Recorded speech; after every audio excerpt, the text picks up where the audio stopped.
क्या आप जानते हैं, ब्रह्म मुहूर्त में की गई प्रार्थना आपके जीवन का हर ताला खोल सकती है। सुबह के इन कुछ पलों में किया गया आह्वान सीधा ब्रह्मांड से जुड़ता है और आपकी हर मनोकामना पूरी करने की शक्ति रखता है। क्या आप तैयार हैं इस रहस्य को जानने के लिए? सुबह के ब्रह्म मुहूर्त में जब समस्त सृष्टि की निस्तब्धता आपके भीतर उतरती है, तब एक ऐसा रहस्य खुलता है जिसे केवल अनुभव किया जा सकता है, शब्दों में बांधा नहीं जा सकता। यही वह क्षण है जब प्रार्थना ब्रह्मांड से सीधे संवाद बन जाती है। आंखें बंद हों या खुली हों, परंतु भीतर से उठी हुई भावना ही आसमान तक पहुंचती है। प्रश्न यह नहीं कि आप क्या मांग रहे हैं, बल्कि यह कि क्या आप सच में अपने भीतर की पवित्रता को महसूस कर पा रहे हैं। क्या आपने कभी सोचा है कि ब्रह्म मुहूर्त की प्रार्थना केवल शब्दों की गूंज नहीं, बल्कि आत्मा की पुकार होती है? प्रिय दर्शकों, मैं आपसे दिल से निवेदन करता हूं, इस यात्रा में केवल सुनने के लिए मत रुकिए, अपने भीतर उतरने के लिए रुकिए। यह वीडियो केवल ज्ञान देने के लिए नहीं है, यह आपके जीवन के उस द्वार को खोलने के लिए है जहां से हर मनोकामना पूरी हो सकती है। यदि आप इसे पूरे मन से सुनेंगे, महसूस करेंगे और अंत तक साथ देंगे, तो यह केवल एक वीडियो नहीं रहेगा, बल्कि आपके जीवन की दिशा बदलने वाला अनुभव बन जाएगा। इसलिए मैं आपसे आग्रह करता हूं कि आप इस क्षण को हल्के में न लें, इस यात्रा के हर हिस्से को अपने दिल में जगह दें, और यदि यह आपको छू जाए तो अपनी अनुभूति को कमेंट में साझा करें। यह आपका सच्चा साथ होगा। लेकिन यहां से असली प्रश्न शुरू होता है। जब आप प्रार्थना करते हैं तो क्या आप केवल शब्द बोलते हैं या उन शब्दों में छुपे हुए भाव को जीते भी हैं? प्रार्थना का रहस्य केवल बोलने में नहीं है, बल्कि उस मौन में है जहां से शब्द जन्म लेते हैं। ब्रह्म मुहूर्त का समय इसलिए पवित्र है क्योंकि उस क्षण पूरा वातावरण शुद्ध और निर्मल होता है। पक्षियों की पहली चहचहाहट, वायु की मंद गति और आकाश का उजाला होने से पहले का गहन अंधकार, ये सब मिलकर एक ऐसा वातावरण बनाते हैं जिसमें आत्मा की पुकार तुरंत सुनी जाती है। अब प्रश्न यह उठता है कि क्या हम उस मौन को सुनने के लिए तैयार हैं? क्या हमारी प्रार्थना केवल इच्छाओं की सूची है या वह आत्मा का आभार भी बन पाती है? सोचिए, यदि हर प्रार्थना केवल मांगने की आदत में बदल जाए तो क्या यह प्रार्थना होगी या फिर एक सौदा? और यदि हम आभार के भाव से प्रार्थना करें तो क्या ब्रह्मांड की ऊर्जा हमें और अधिक देने के लिए प्रवाहित नहीं होगी? ब्रह्म मुहूर्त में जागना केवल शरीर को उठाना नहीं है, यह आत्मा को जगाने का निमंत्रण है। जो इस क्षण को साध लेता है वह अपने भीतर से जुड़े बिना किसी मध्यस्थ के उस शक्ति तक पहुंच सकता है जिसे हम ईश्वर, परमात्मा या ब्रह्मांड कहते हैं। क्या आपने कभी यह अनुभव किया है कि जब दिल से निकली हुई एक सच्ची प्रार्थना होती है तो वह केवल आपके लिए नहीं, बल्कि पूरे वातावरण को पवित्र कर देती है? ब्रह्म मुहूर्त की प्रार्थना केवल व्यक्तिगत इच्छा नहीं रहती, वह सामूहिक आशीर्वाद बन जाती है, और इसी सत्य को हम में खोजेंगे। जब कोई साधक ब्रह्म मुहूर्त में प्रार्थना करता है तो उसकी तरंगें केवल उसके भीतर तक सीमित नहीं रहती, बल्कि पूरे वातावरण में फैल जाती हैं। यह तरंगें अदृश्य होती हैं, परंतु उनका प्रभाव हर उस आत्मा तक पहुंचता है जो उस क्षण ग्रहणशील है। यही कारण है कि ऋषि मुनि कहते थे, इस समय किया गया एक छोटा सा संकल्प भी ब्रह्मांड में अंकित हो जाता है। अब प्रश्न यह है कि क्या हमारी प्रार्थनाएं केवल हमारे लिए हैं या वे संसार की भलाई के लिए भी उठती हैं? क्या आपने कभी यह सोचा है कि जब आप अपनी प्रार्थना में दूसरों के लिए शुभकामना जोड़ते हैं तो वह आशीर्वाद सबसे पहले आपको ही क्यों लौट आता है? इसका कारण यह है कि ब्रह्मांड केवल वही ऊर्जा वापस देता है जो आप भेजते हैं। यदि आपकी प्रार्थना केवल व्यक्तिगत स्वार्थ की है तो उसका दायरा संकुचित रहेगा, परंतु यदि उसमें करुणा, दया और सबके लिए मंगल कामना है तो उसका प्रभाव अनंत गुणा बढ़ जाता है। ब्रह्म मुहूर्त का रहस्य यह है कि इस समय आत्मा का द्वार सबसे अधिक खुला होता है। आप चाहे मौन प्रार्थना करें या मंत्र जपें, उस क्षण की ऊर्जा सीधे आपके अवचेतन में उतरती है, और यही अवचेतन धीरे धीरे आपके जीवन की दिशा तय करता है। अब प्रश्न उठता है कि क्या हम अपने अवचेतन को केवल इच्छाओं से भरना चाहते हैं या उसे प्रेम और शांति की गहराई से सींचना चाहते हैं। यहीं से अगला रहस्य जन्म लेता है। जब प्रार्थना केवल शब्द न रहकर ध्यान की अवस्था में बदल जाती है तब क्या होता है? जब प्रार्थना ध्यान में बदल जाती है तो साधक और ब्रह्मांड के बीच कोई दूरी नहीं रहती। तब साधक और ब्रह्मांड के बीच का भेद मिटने लगता है। शब्द मौन में घुल जाते हैं और मौन स्वयं उत्तर देने लगता है। यह वह क्षण है जहां आप मांगना भूल जाते हैं, क्योंकि आपको अनुभव होता है कि सब कुछ पहले से ही आपके भीतर मौजूद है। क्या आपने कभी महसूस किया है कि जब आप गहरे ध्यान में जाते हैं तो प्रश्न और उत्तर दोनों एक साथ प्रकट हो जाते हैं? यही वह अदृश्य सेतु है जो आत्मा को अनंत से जोड़ता है। ब्रह्म मुहूर्त का ध्यान अलग है, क्योंकि इस समय मन सबसे हल्का होता है, विचारों की गति धीमी हो चुकी होती है और वातावरण की निस्तब्धता आपके भीतर उतरती है। साधारण समय में ध्यान करना कठिन लगता है, परंतु इस क्षण केवल एक छोटी सी जागरूकता ही काफी होती है। यह जागरूकता भीतर की शांति को खींच लाती है और फिर वही शांति धीरे धीरे आपकी प्रार्थना को सजीव बना देती है। प्रश्न यह है कि क्या हम ध्यान को केवल एक तकनीक मानकर बैठते हैं या उसे आत्मा की गहराई तक उतरने देते हैं? यदि ध्यान केवल क्रिया है तो वह बाहर ही रह जाएगा, लेकिन यदि ध्यान आत्मा का मिलन है तो यह आपके जीवन के हर पहलू को बदल देगा। ब्रह्म मुहूर्त का लाभ तभी मिलता है जब ध्यान और प्रार्थना एक दूसरे में विलीन हो जाए। अब सोचिए, जब यह मिलन हो जाता है तो साधक का जीवन केवल व्यक्तिगत यात्रा नहीं रह जाता, बल्कि वह स्वयं एक मार्गदर्शक प्रकाश बन जाता है। जब साधक स्वयं प्रकाश बन जाता है तो उसकी प्रार्थना केवल उसके जीवन को नहीं, बल्कि अनगिनत आत्माओं को आलोकित करती है। उसकी उपस्थिति ही आशीर्वाद बन जाती है। यह वही अवस्था है जहां शब्दों की आवश्यकता नहीं रहती, क्योंकि उसके मौन से ही करुणा और प्रेम झरने लगते हैं। क्या आपने कभी किसी संत या ज्ञानी के पास बैठकर यह अनुभव किया है कि बिना बोले ही आपके भीतर शांति उतरती चली जाती है? यही है जीवित प्रार्थना की शक्ति।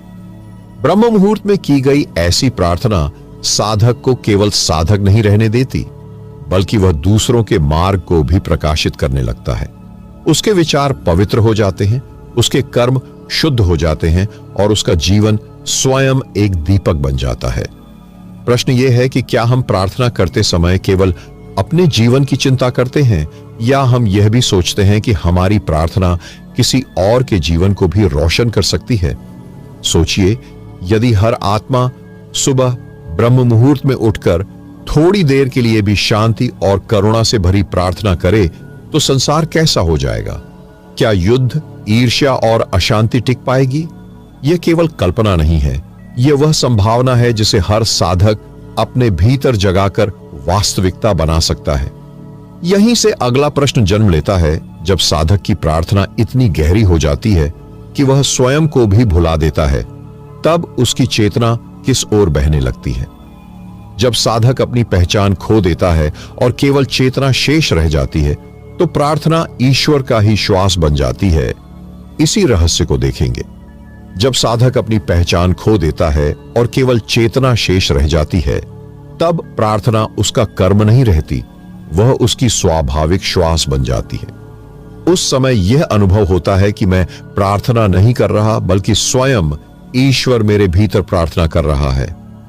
यह अद्भुत स्थिति है जहां मैं मिट जाता है और केवल वह बचता है। क्या आपने कभी सोचा है कि जब अहंकार की पकड़ ढीली हो जाती है तो जीवन की कितनी जंजीरें स्वतः टूट जाती हैं? ब्रह्म मुहूर्त में यह अवस्था और भी सरल हो जाती है, क्योंकि इस समय वातावरण में कोई भारीपन नहीं होता। मन शांत, आकाश निर्मल और हवा की हर लहर एक तरह से ईश्वरीय संदेश लेकर आती है। ऐसे में प्रार्थना केवल एक साधना नहीं, बल्कि जीवन का सहज प्रवाह बन जाती है। पर प्रश्न यह है कि क्या हम इस सहजता को स्वीकार कर पाते हैं या फिर हम हर बार प्रार्थना को नियंत्रण में रखने की कोशिश करते हैं? शब्द गिनते हैं, समय देखते हैं, विधि पर अटक जाते हैं, जबकि वास्तविकता यह है कि जब प्रार्थना अपनी सबसे शुद्ध अवस्था में पहुंचती है तो वह किसी विधि से नहीं बल्कि आत्मा की गहराई से जन्म लेती है। और तब एक नया रहस्य खुलता है। जब साधक इस अवस्था में पहुंच जाता है तो ब्रह्मांड केवल उसकी सुनता नहीं बल्कि उसके माध्यम से बोलने लगता है। जब ब्रह्मांड साधक के माध्यम से बोलने लगे तो उसकी हर वाणी आशीर्वाद बन जाती है। और इसी आशीर्वाद के रहस्य को समझेंगे। जब ब्रह्मांड साधक के माध्यम से बोलने लगता है तो उसकी हर वाणी आशीर्वाद बन जाती है। ऐसे व्यक्ति के शब्द केवल कानों तक नहीं पहुंचते, वे सीधे हृदय में उतरते हैं। यह शक्ति किसी अभ्यास से नहीं आती बल्कि उस समर्पण से जन्म लेती है जिसमें साधक स्वयं को पूरी तरह ईश्वर के हाथों सौंप देता है। क्या आपने कभी यह अनुभव किया है कि कुछ लोग केवल कुछ वाक्य बोलते हैं और आपके भीतर का सारा बोझ हल्का हो जाता है? यही है ब्रह्मांड की वाणी का चमत्कार। ब्रह्म मुहूर्त में की गई प्रार्थना जब इस स्तर पर पहुंचती है तो वह साधक को केवल व्यक्ति नहीं रहने देती, वह स्वयं चलती फिरती प्रार्थना बन जाता है। उसकी उपस्थिति मात्र से दूसरों का मन शांति का अनुभव करता है। अब प्रश्न यह है कि क्या हम प्रार्थना को केवल अपने तक सीमित रखेंगे या उसे इतना गहरा होने देंगे कि वह हमारे जीवन से झड़ती हुई हर ओर फैल सके? सोचिए, यदि हर आत्मा अपने भीतर ब्रह्मांड की वाणी को जगह दे तो क्या संसार अंधकार में रह पाएगा? क्या संघर्ष, दुख और बंधन टिक पाएंगे? ब्रह्मांड केवल उन हृदयों को अपना माध्यम बनाता है जो पूरी तरह खाली हो चुके होते हैं।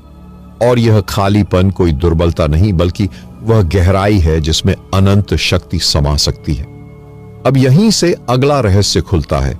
जब साधक स्वयं आशीर्वाद बन जाता है तो उसकी प्रार्थना का परिणाम केवल बाहरी जीवन तक सीमित नहीं रहता बल्कि वह भीतर की गहराई तक पहुंचने लगता है।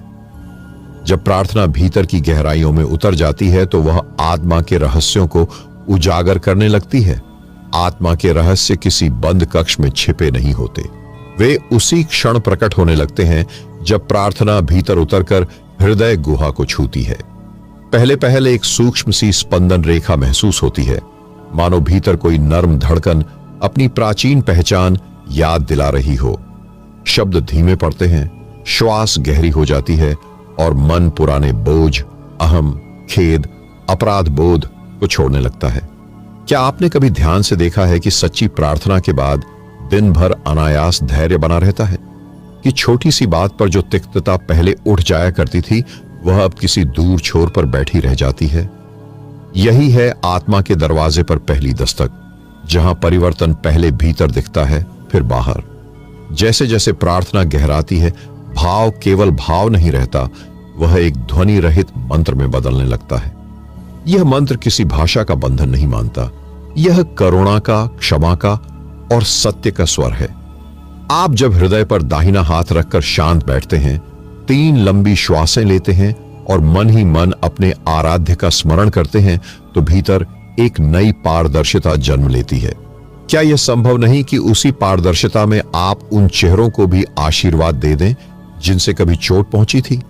जब ऐसा होता है तो प्रार्थना केवल धार्मिक क्रिया नहीं रहती, वह संस्कार शुद्धि का मौन उत्सव बन जाती है। आत्मा के रहस्य का दूसरा संकेत, साक्षी का जागना। आप अपने विचारों को होते हुए देखते हैं और वे पहली बार आपकी पहचान नहीं बनते। क्रोध उठता है पर आप उसे पकड़ते नहीं, भय आता है पर वह निवास नहीं बना पाता, इच्छा आवाज देती है पर वह आदेश नहीं देती।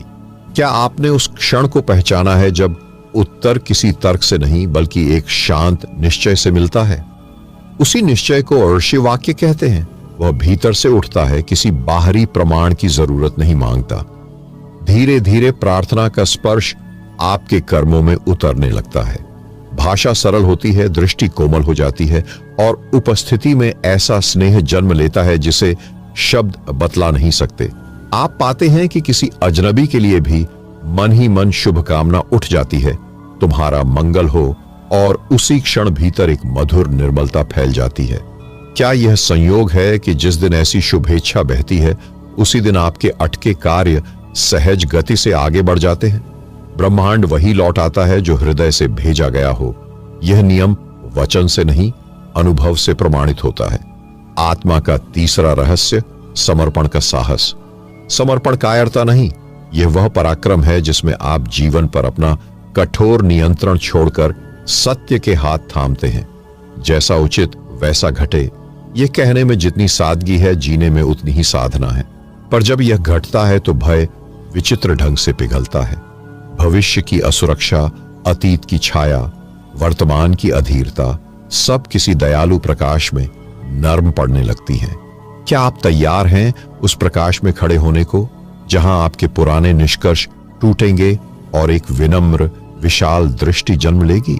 यदि आप चाहें तो आज भोर में यह सरल रीति अपनाइए।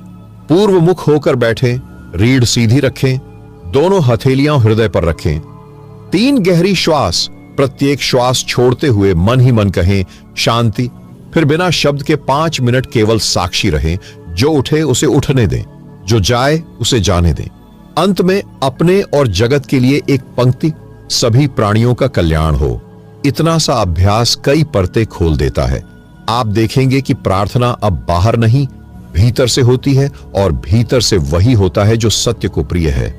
आत्मा का चौथा संकेत, अनुग्रह का स्पर्श। कभी कभी बिना किसी कारण आंखें नम हो जाती हैं। कोई पुराना दर्द उभरकर शांत हो जाता है। कोई अटकी क्षमा अपने आप पूरी हो जाती है। उस क्षण को पकड़ने की नहीं, स्वीकार करने की जरूरत है।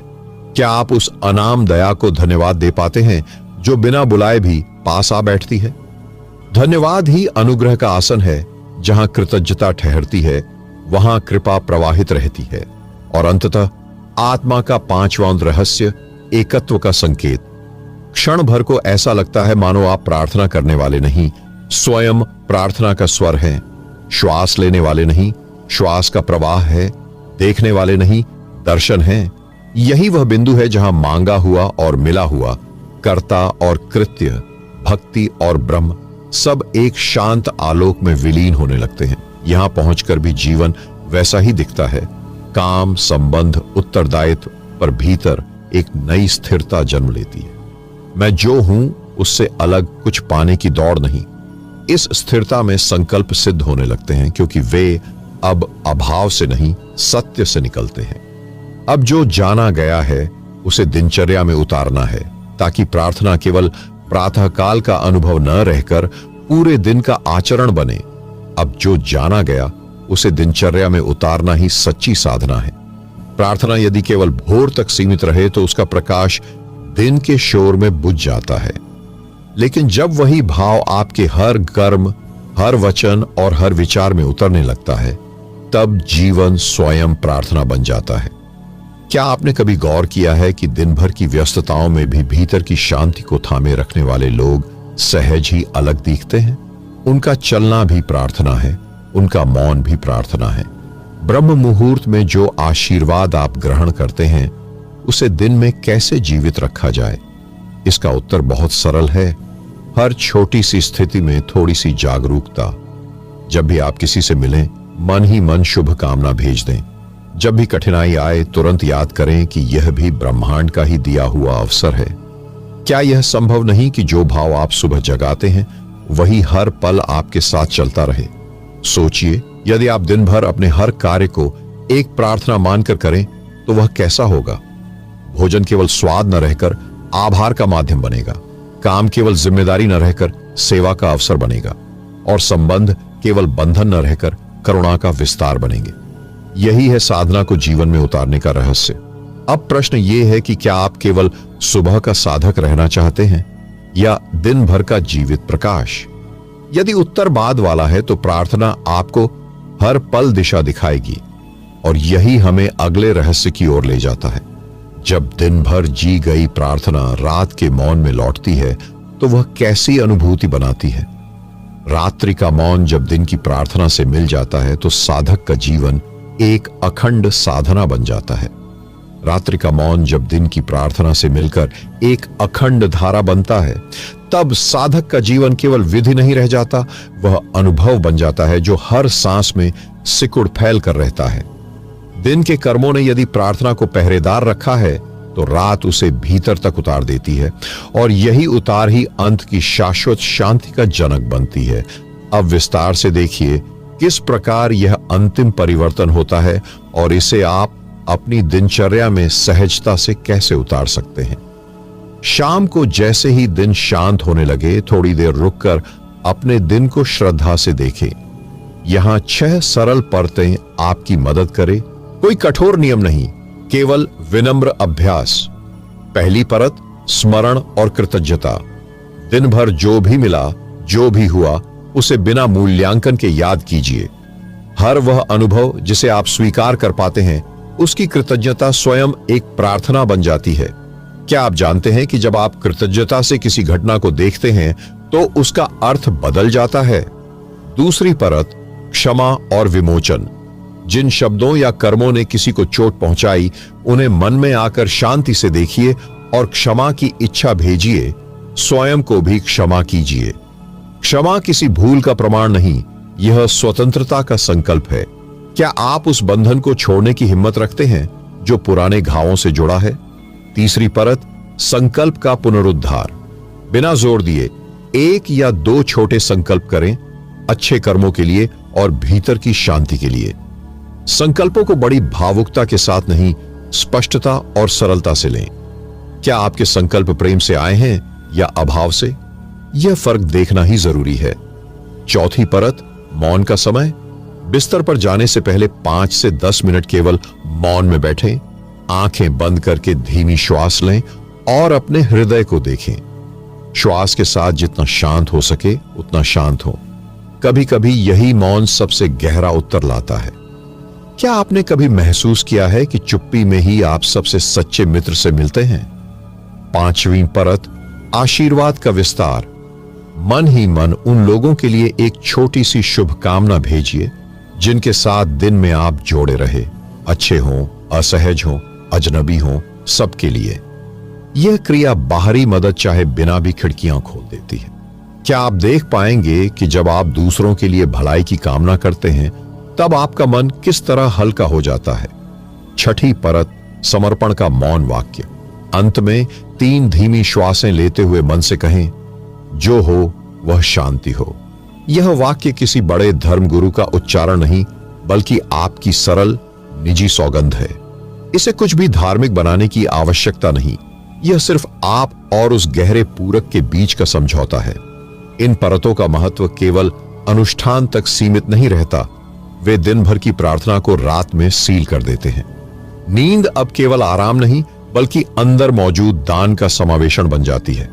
वह समय जब अवचेतन आपकी सुबह की इच्छा ऊर्जा को व्यावहारिक रूप में पिरोता है। और जब यह नियमित तौर पर होता है तो सपने भी बदलते हैं। वे भय या अनिश्चितता के द्योतक नहीं रहते, बल्कि वे समाधान, मार्ग और कभी कभी संकेत बनकर उभरते हैं। क्या आपने कभी यह अनुभव किया है कि कुछ विचार नींद में आते ही हल हो गए हों? अब कुछ दार्शनिक क्षण, 4 प्रश्न जो आपकी साधना को और अधिक सजग बना देंगे।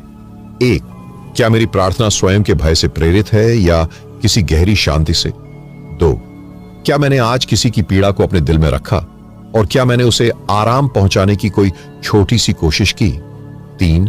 क्या मेरे शब्द और कर्म एक ही स्रोत से निकलते हैं, प्रेम से, या वे विभाजित हैं? 4. क्या मैं मृत्यु को एक भय समझता हूं या एक परिवर्तन जिसे प्रार्थना पहले से ही पिघला देती है? इन प्रश्नों का उद्देश्य आपको दोषी ठहराना नहीं, बल्कि देखकर बदलने के लिए आमंत्रित करना है। ध्यान रहे, साधना का माप शोर से नहीं, स्थिरता से होता है। वही स्थिरता जो छोटे छोटे नियमित कर्मों से बनती है, वही जीवन को प्रार्थना बनाती है। अंततः जो ब्रह्म मुहूर्त में आपने बोया, वह तब परिपक्व होता है जब आप उसे रात में भी सींचते हैं। दिन रात्रि का यह चक्र आपको एक अखंड जीवन प्रार्थना की ओर ले आता है। इससे भय की जड़ें ढीली पड़ती हैं, लालसा का तेज घटता है और एक सहज संतुलन जन्म लेता है। कर्म करने की क्षमता बनी रहती है, पर इच्छा का अहम नहीं चलता। यही वह स्थिति है जहां मनोकामनाएं एक नई दिशा पाती है। वे अब अभाव से नहीं, सत्य से निकट होती हैं। यदि आप चाहें तो आज रात यह छोटे से अभ्यास आजमाइए। स्मरण, क्षमा, संकल्प, मौन, आशीर्वाद, समर्पण, और सुबह उसी भाव को फिर उठाइए। देखें कि कैसे जीवन की छोटी छोटी घटनाएं भी बड़ी अनुग्रह लहरी में बदलने लगती हैं। यह कोई जादू नहीं, यह नित्य अभ्यास का अनुवाद है, एक सरल परंतु गहरा धार्मिक मार्ग। यह अंत नहीं, यह वही पल है जहां प्रार्थना अब केवल भोर की नहीं रहती, यह आपका हर क्षण बन जाती है। रात्रि का मौन जब दिन की प्रार्थना से मिल जाता है तो जीवन एक अखंड साधना का रूप ले लेता है। साधक तब यह अनुभव करता है कि सुबह की प्रार्थना केवल एक आरंभ थी जो दिन के हर कार्य में बहती रही और अब रात की गहराई में लौटकर पूर्ण हो रही है। जब आप रात को विश्राम के लिए शैया पर लेटते हैं और अपनी आंखें बंद करते हैं तो क्या आपने कभी अनुभव किया है कि भीतर का सारा दिन जैसे किसी दीपक की लौ की तरह टिमटिमाता है? वही लौ, वही आशीर्वाद, वही शांत कंपन आपके भीतर जीवित होता है। इस क्षण में प्रार्थना अब शब्द नहीं रह जाती, वह आपकी श्वासों की लय में घुल जाती है, आपके हृदय की धड़कनों में धड़कती है। यही वह अवस्था है जहां प्रार्थना और ध्यान एक हो जाते हैं। अब सवाल यह उठता है, क्या यह अंत है या यह एक नए प्रारंभ का द्वार है? यदि ब्रह्म मुहूर्त की प्रार्थना ने दिन को प्रकाशित किया तो रात्रि का ध्यान अगले प्रभात की तैयारी करता है। इस प्रकार साधना का चक्र पूर्ण होता है और साधक का जीवन एक निरंतर यात्रा में बदल जाता है। क्या यह संभव नहीं कि आप जब भी आंखें बंद करें तो वही भाव जगाएं जैसे भोर में किया था? यदि यह संभव है तो फिर जीवन का हर क्षण ब्रह्म मुहूर्त बन सकता है। यही है वह रहस्य जिसे ऋषियों ने हजारों वर्षों पहले जाना था। समय से परे एक साधना जो न आरंभ जानती है न अंत। अब प्रश्न आपके सामने है, क्या आप इस रहस्य को केवल सुनकर छोड़ देंगे या इसे अपने जीवन की धड़कनों में उतार देंगे? उत्तर आपके भीतर है और जब आप उस उत्तर को पा लेंगे तब आपकी हर मनोकामना स्वतः ही पूरी हो जाएगी, क्योंकि आप उसी से एकाकार हो चुके होंगे जहां सभी इच्छाएं विलीन होती हैं। यहीं पर यह यात्रा पूर्ण होती है, परंतु इस पूर्णता में ही एक नया प्रारंभ छिपा है, आपके स्वयं के भीतर।